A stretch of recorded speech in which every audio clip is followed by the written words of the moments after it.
নমস্কার। জয় মাতারা, জয় গুরু বামদেব। আশা করছি আপনারা সকলে ভালো আছেন, সুস্থ আছেন মাতৃকৃপায়। অনেকদিন পর আপনাদের জন্য আবার একটা চমৎকারী ভিডিও নিয়ে আমি চলে এসেছি। আপনারা অনেকেই আমার কাছে অনুরোধ করেছিলেন যে আপনাদের সন্তান যোগ কেন আসছে না। এই সন্তান যোগ নিয়ে আমি এর আগেও একটা ভিডিও বানিয়েছি, অবশ্যই সেই ভিডিওটি দেখবেন। সন্তান যোগ কেন আসছে না, এর পেছনে অনেকগুলো কারণ আছে, যে কারণগুলোর জন্য আলাদা করে একটা ভিডিও বানানো আছে। আজকে যে বিষয়টি আমি বলবো, সেই বিষয়টি হলো কন্যা সন্তান কিভাবে হবে। কন্যা সন্তান কিভাবে হবে বা কন্যা সন্তানের যোগ কিভাবে আসবে। কন্যা সন্তানের যোগ আসতে গেলে প্রথম কথা, জন্ম ছক বিচার করতে হবে। জন্ম ছক যদি বিচার করে দেখেন যে আপনার কন্যা সন্তানের যোগ আছে কিন্তু কন্যা সন্তান হচ্ছে না, তাহলে কিন্তু এই উপায়টি আপনারা করলে কন্যা সন্তান অবশ্যই আসবে।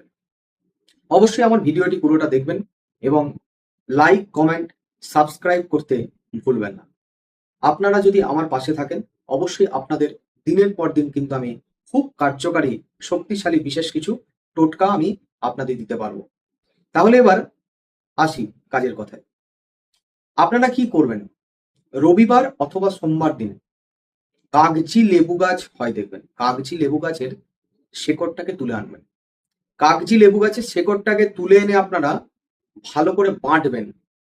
বেটে আপনাদের সকালবেলা যে রান্না হয় তার যে চাল ধোয়া জলটা আছে, সেই চাল ধোয়া জলটার সঙ্গে ভালো করে কাগজি লেবু গাছের শেকড়টাকে বেটে যে মা গর্ভবতী হতে চায় বা কন্যা সন্তানের জন্ম দিতে চায়, সে মাকে কিন্তু আপনারা খাইয়ে দেবেন। আপনারা যদি এইভাবে খাওয়ান, তাহলে অবশ্যই কিন্তু কন্যা সন্তানের জন্ম হবে। কিছু কিছু মানুষের ইচ্ছাও থাকে যে কন্যা সন্তানের জন্ম দেবে যেন, সেই জন্যই এই টোটকাটি অনেক শাস্ত্র, অনেক গ্রন্থ ঘেঁটে পেয়েছি। আপনারা করুন, অবশ্যই কিন্তু এটি খুব কার্যকারী একটি টোটকা। ভালো থাকুন, সুস্থ থাকুন। জয় মাতারা, জয় গুরু বামদেব।